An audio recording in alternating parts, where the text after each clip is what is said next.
సరైన టైం. ఇప్పుడు కూడా సైలెంట్గా ఉంటే కెరియర్కి పెద్ద డ్యామేజ్ జరుగుతుందని అనుకున్నారో ఏమో.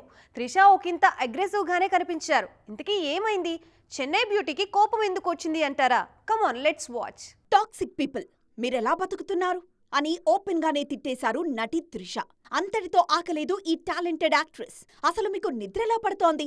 రోజంతా సోషల్ మీడియాలో కూర్చొని అర్థం పర్థం లేని స్టఫ్ ని పోస్ట్ చేస్తే ఫలితమేంటి అంటూ ఘాటుగా విరుచుకుపడ్డారు. మిమ్మల్ని చూస్తేనే భయమేస్తోంది. అసలు మీతో జనాలు ఎలా బతకగలుగుతున్నారు?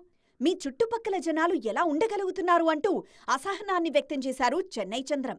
దేవుడే మిమ్మల్ని కాపాడాలి అంటూ ఆమె పెట్టిన పోస్ట్ క్షణాల్లో వైరల్ అవుతోంది. ఉన్నట్టుండి త్రిషకు అంత కోపం ఎందుకొచ్చిందా అని ఆరా తీస్తే రీసెంట్గా రిలీజ్ అయిన గుడ్ బ్యాడ్ అగ్లీ గురించేనని స్పష్టమైంది.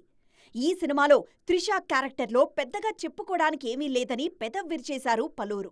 అలాంటి వారినుద్దేశించే త్రిష ఈ పోస్ట్ పెట్టారనే ప్రచారం జరుగుతోంది. ఈ ఏడాది ఆల్రెడీ అజిత్తో పట్టుదలలో నటించారు త్రిష. అది బాక్సాఫీస్ దగ్గర ఘోర పరాజయాన్ని చూసింది. గుడ్ బ్యాడ్ అగ్లీకి మంచి రిజల్టే కనిపిస్తోంది.